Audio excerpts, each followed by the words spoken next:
ములుగు జిల్లాలో గత వారం రోజులుగా ఎగువన కురుస్తున్న భారీ వర్షాలకు గోదావరి నది ఉప్పొంగి ప్రవహిస్తోంది. ఈ నేపథ్యంలో జిల్లా ఎస్పీ శబరీష్ ఏటూరు నాగర మండలంలో రామన్నగూడెం పుష్కర్ ఘాట్ వద్ద గోదావరి ఉధృతిని పరిశీలించి స్థానిక అధికారులతో మాట్లాడి అవసరమైతే ప్రజలందరినీ సురక్షిత ప్రాంతాలకు తరలించాలని ఆయన అన్నారు.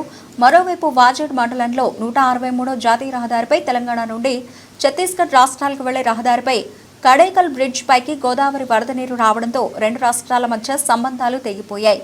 ఈ సందర్భంగా ఎస్పీ శబరీష్ మాట్లాడుతూ లోతట్టు ప్రాంతాల ప్రజలను అప్రమత్తంగా ఉండాలని ఆయన అన్నారు. ఈ కార్యక్రమంలో ఏటూరు Nagaram SP Shivam, Upadhyaya IPS Eturu Nagaram CI Anumula Srinivas, Peruru SI Krishnaprasad, SI Tajuddin పాల్గొన్నారు.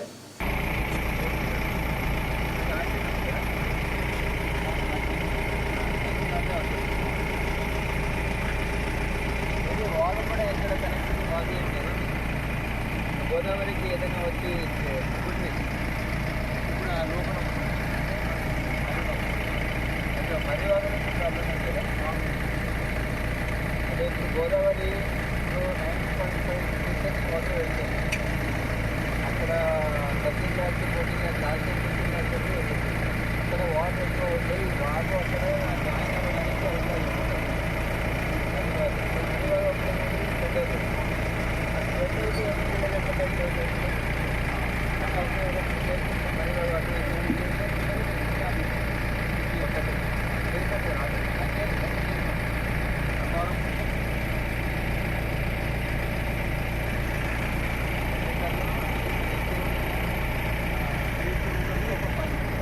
హైవే నుంచి అటు ఏం లేదు.